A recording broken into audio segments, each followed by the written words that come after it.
É isso aí, diretamente aqui do jornalismo da 104 FM, trazendo notícias com credibilidade, aqui com o repórter João Carlos Brito, trazendo mais uma informação agora para você, informação muito preocupante, tem saído aí no estado de Minas, no jornal O Tempo, o grande número de suicídios aqui em Minas Gerais. Em Divinópolis, no último ano, suicídios cresceram aí cerca de 40%, né? E o suicídio entre jovens é a quarta causa de mortes no país. Em Juiz de Fora, de 2018 até o início de 2019, já aumentou 50% o número de suicídios, conhecido também pelas autoridades como autoextermínio. E aqui no norte de Minas tem sido muito grande esse número de suicídios, inclusive até se tornou praticamente um caso de saúde, né? Já há uma campanha nacional aí do Setembro Amarelo. E para me auxiliar aqui a levar essa informação com maior credibilidade, com toque profissional, eu tenho o prazer de ter aqui no programa hoje a presença da psicóloga e psicanalista Larissa Rabelo. Bom dia, Larissa. Bom dia para o pessoal aí de casa, né? Mais uma vez eu estou aqui pela 104,9 FM, gostaria de agradecer pela oportunidade de estar mostrando um pouquinho do meu trabalho, falando de assuntos relevantes, né, para todos vocês. Como o Brito está falando, né, sobre o suicídio, infelizmente esses dados, né, estão crescendo cada vez mais, né, e é cada vez mais preocupante, né. Para quem não sabe, o suicídio ele tem como prevenir, há formas, né, de prevenir. Então, para falar um pouquinho desse tema, eu vou trazer para vocês um pouquinho da etimologia da palavra, o que quer dizer o suicídio, né? A palavra suicídio vem do latim sui, né? Suicidum, né? Que a primeira parte, né, sui, quer dizer de si mesmo, né? E o sidium, a segunda parte, que vem né, combinando com o caidere, que quer dizer bater, matar, né? Só para a gente entender um pouquinho, né, o sentido da palavra. Então, o suicídio, ele sempre esteve aí presente na história do homem, né? Quem gosta aí um pouco de história, né, citar um pouquinho, né, Cleópatra, por exemplo, né, ela cometeu, né, um suicídio.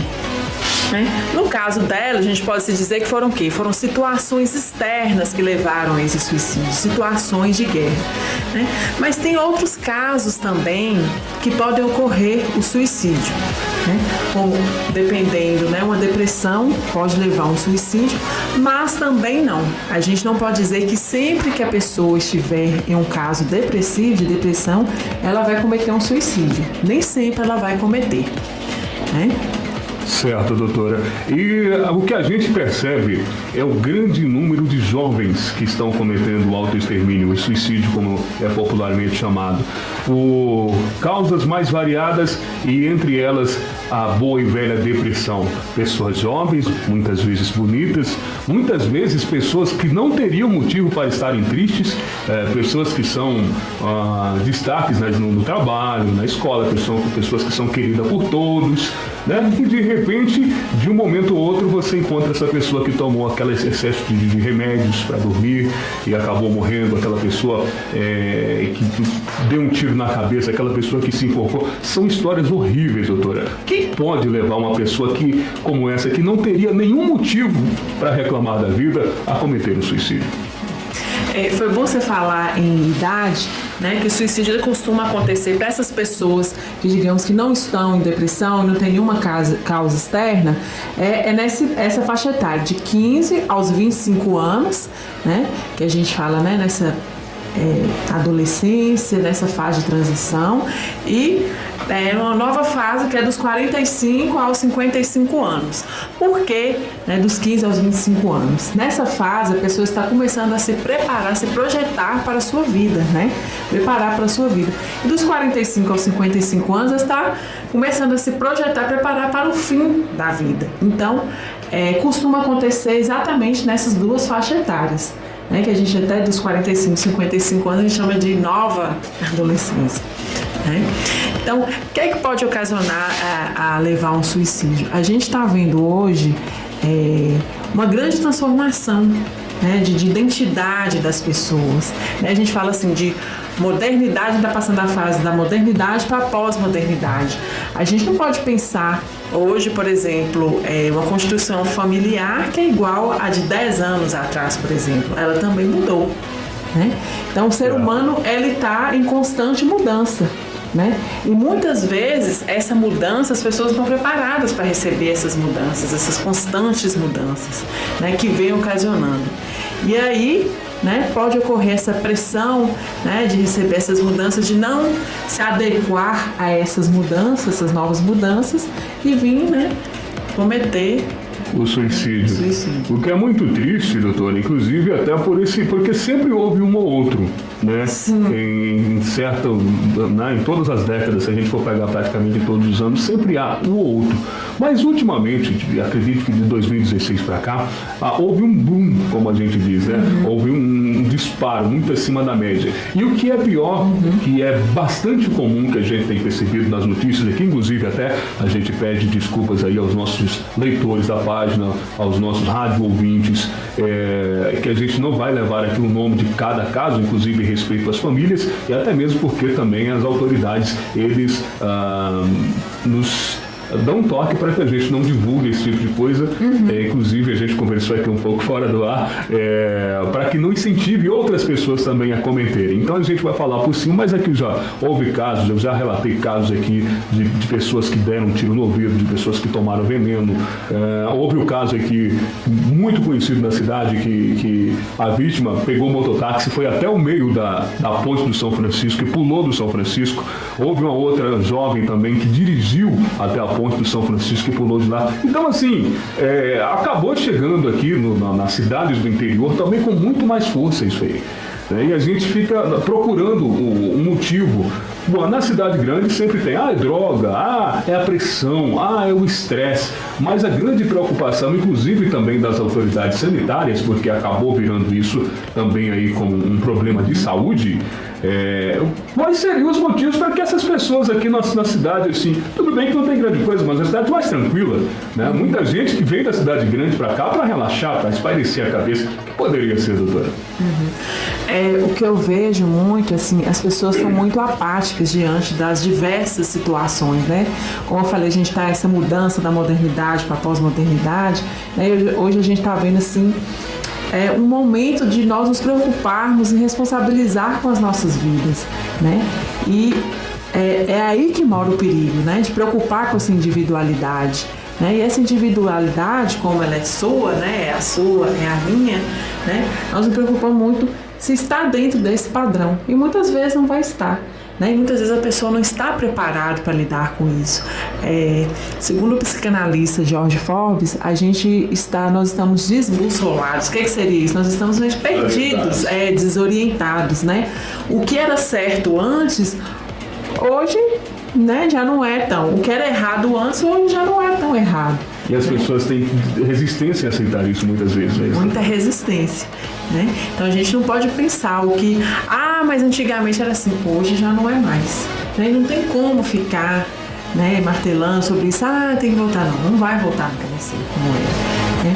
E aí você falando desses casos, é bom a gente estar ressaltando que o suicídio, o que leva ao suicídio não são casos isolados, não são sintomas isolados. Por exemplo, né, muito colocado na mídia, após o término do namoro cometeu suicídio. A gente pode dizer que isso foi só a gota d'água.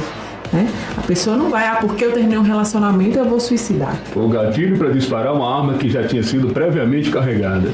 Né? Não são casos isolados, né? A gente fala assim que a pessoa tem uma estrutura psíquica, ela é muito voltada para o negativo, a gente chama de pulsão de morte. O que seria essa pulsão de morte? A pessoa é sempre voltada para esse lado negativo, sempre para esse pessimismo, mas de uma forma bastante exagerada, né? Para a gente não banalizar as coisas, né? A gente pensar que todo mundo que tem muito esse lado voltado negativo vai tentar, não é isso. Mas a pessoa sempre voltada para esse lado negativo, a pessoa sempre muito hostil, né? Sempre muito assim de hostilizar o outro, ela vai ter uma tendência para isso, né? Sempre para esse lado assim, eu não tenho lugar no mundo, sempre de se questionar, né, essas coisas, então ela vai ter uma tendência maior para tentar isso, né, que sempre que tiver uma situação difícil na vida dela, a tentativa, né, muitas vezes vai ser isso. Comenta-se muito, inclusive popularmente, que a falta de Deus, a falta de uma religião, o afastamento de certas pessoas da religião tenham também contribuído para ocasionar esse grande número, né, de suicídios, que você perde a fé. A senhora, como profissional, como psicóloga, cientificamente falando, a senhora acredita que a pessoa tem uma religião, a pessoa acreditar em Deus, pode dar um suporte psicológico para a pessoa resistir a essas mudanças, resistir a essa fase ruim e não cair na tentação de cometer o suicídio? O que acontece? Do modo de vista do religioso, na visão do religioso, o suicídio, o que seria o suicídio na visão do religioso? Que ele está cometendo um assassinato, que a vida não pertence a ele, né? Então, para a pessoa religiosa, né, pode interferir sim, né? Mas a gente não pode dizer que ela suicidou por falta de ir à missa, por exemplo, por falta de Deus. Por que a gente não pode colocar isso como um dos motivos? Porque senão nós teríamos aí padres, inclusive famosos, que entraram em depressão, por exemplo, né? Que até tem casos, né, que suicidaram sim. Então a gente não pode levar isso como primordial. Se não tiver, né, não vai acontecer, não é isso. Mas a pessoa, no ponto de vista do religioso, né, para ter essa fé, o que seria a fé? Acreditar naquilo que ele, né, não está vendo. Então ela acredita o quê? Tem uma esperança, né, tem uma perspectiva de mudança. Então, na visão do religioso, pode, né, vai ajudar sim. Tá certo, doutora. Qual o conselho que a senhora daria para as pessoas, para as famílias de uma forma geral, estarem fazendo o possível para que evitasse que isso acontecesse nas famílias? Bom, a gente tem que pegar...